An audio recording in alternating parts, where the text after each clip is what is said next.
മാന്യ പ്രേക്ഷകർക്ക് ജ്യോതിഷം സ്റ്റാർസിലേക്ക് ഹാർദവമായ സ്വാഗതം. 1200 ആണ്ട് ഒരു വർഷക്കാലത്തെ വിഷുഫലമാണ് ഇവിടെ പ്രതിപാദിക്കുന്നത്. ആദ്യമായി ആദിശൂല നക്ഷത്രങ്ങളെക്കുറിച്ചാണ് പറയുന്നത്. ചിത്തിര, ചോതി, വിശാഖം അടങ്ങുന്നതാണ് ആദിശൂല നക്ഷത്രങ്ങൾ. ചിരവ പോലെ കാണപ്പെടുന്ന 6 നക്ഷത്രങ്ങൾ അടങ്ങിയതാണ് ചിത്തിര നക്ഷത്രം. തുഷ്ടാവാണ് നക്ഷത്രദേവത. ആഡംബര വസ്തുക്കളിലും വർണ്ണ വൈവിധ്യങ്ങളിലും സുന്ദരമായ ദൃശ്യങ്ങളിലും തൽപരരാണ് ഇക്കൂട്ടർ. വരാൻ പോകുന്ന കാര്യങ്ങളെക്കുറിച്ച് പല സമയങ്ങളിലും ഇവർക്ക് നേരത്തെ ഉൾവിളി നേരിട്ടെന്ന് വരാം. സംഭവിച്ച കാര്യങ്ങളെക്കുറിച്ച് ഇവർക്ക് ഊഹിച്ചെടുക്കാൻ സാധിക്കുന്നതാണ്. മുന്നിൽ നിരവധി സാധ്യതകളുണ്ടെങ്കിലും അവയൊന്നും വേണ്ട വിധത്തിൽ ഉപയോഗപ്പെടുത്താത്തവരാണ് ചിത്തിര നക്ഷത്രക്കാർ. ചിത്തിര നക്ഷത്രക്കാരുടെ മൃഗം ആൾപുലിയാണ്. പമ്മിയിരുന്ന് സമയമാവുമ്പോൾ അവൻ എല്ലാം ചെയ്തേ അടങ്ങുകയുള്ളൂ. അടുത്തതായി ചോതി നക്ഷത്രം. ആകാശത്ത് പൊൻകട്ട പോലെ കാണപ്പെടുന്ന നക്ഷത്രമാണ് ചോതി. വായുവാണ് ദേവത. സ്വപ്രയത്നം കൊണ്ട് പുരോഗതി നേടാൻ ഇഷ്ടപ്പെടുന്ന ഈ നക്ഷത്രജാതർ ആത്മനിയന്ത്രണത്തോടെ മാത്രമാണ് പെരുമാറുന്നത്. ദേവഗണത്തിൽപ്പെട്ടതായാലും അസുരൻ്റെതായ വീറും വാശിയും കാണിക്കുന്നവരാണ്. മറ്റുള്ളവരുടെ എന്ത് രഹസ്യവും ചൂഴ്ന്ന് കണ്ടുപിടിക്കാൻ മിടുക്കരാണ്. മഹിഷമാണ് മൃഗം. അടുത്തതായി വിശാഖ നക്ഷത്രമാണ്. വട്ടക്കിണർ പോലെ 9 നക്ഷത്രങ്ങൾ കാണപ്പെടുന്ന നക്ഷത്രക്കൂട്ടമാണ് വിശാഖം. വിശാലമായ മനസ്സുള്ളവരാണ് വിശാഖം നക്ഷത്രക്കാർ. ഇന്ദ്രാഗ്നിയാണ് ദേവത. നീതിബോധമുള്ളവരും കഠിനാധ്വാനികളുമാണ്.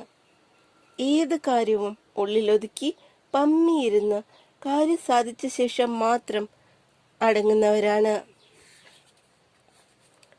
ചിത്തിര, ചോതി, വിശാഖം അടങ്ങുന്ന ആദിശൂല നക്ഷത്ര ജാതർക്ക് ഗുണദോഷ സമ്മിശ്രമായ കാലാവസ്ഥയാണ് 2025 വിഷുഫലം പ്രദാനം ചെയ്യുന്നതെങ്കിലും ദോഷഫലങ്ങളാണ് കൂടുതലായിട്ടുള്ളത്.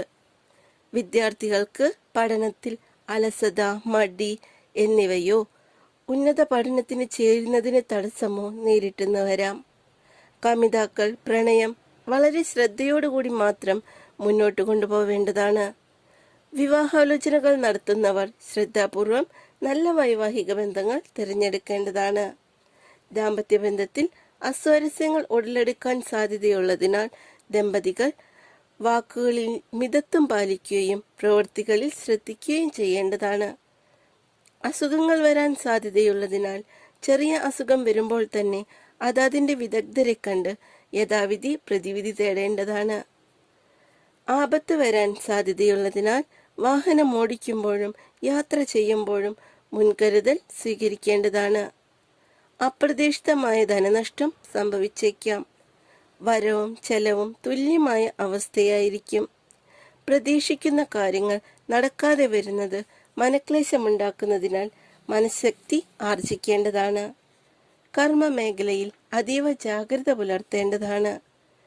പ്രശ്നങ്ങളും പ്രതിസന്ധികളും ഉണ്ടെങ്കിലും ഈശ്വരാധീനമുള്ളതായി കാണുന്നു.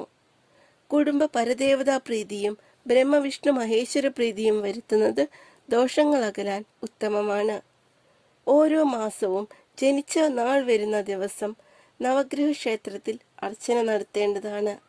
ഇതര മതസ്ഥർ അവരവരുടെ ആചാരപ്രകാരം പ്രാർത്ഥനകൾ നടത്തേണ്ടതാണ്. ചിത്തിര, ചോതി, വിശാഖം അടങ്ങുന്ന നക്ഷത്ര ജാതരുടെ പൊതുവായ ഫലങ്ങളാണ് ഇവിടെ പ്രതിപാദിച്ചിരിക്കുന്നത്. ഓരോ വ്യക്തിയുടെയും ജനനസമയവും ഗ്രഹസ്ഥിതിയും അനുസരിച്ച് ഇവയിൽ വ്യത്യാസമുണ്ടാകാവുന്നതാണ്. ഈശ്വരാനുഗ്രഹത്താൽ ഒരുവിധം പ്രശ്നങ്ങളെല്ലാം ഒഴിഞ്ഞു പോകുമെന്നതിനാൽ പ്രാർത്ഥന അനിവാര്യമാണ്. എല്ലാവർക്കും നല്ലൊരു വിശ്വാസം ആശംസിച്ചുകൊണ്ട് നന്ദി.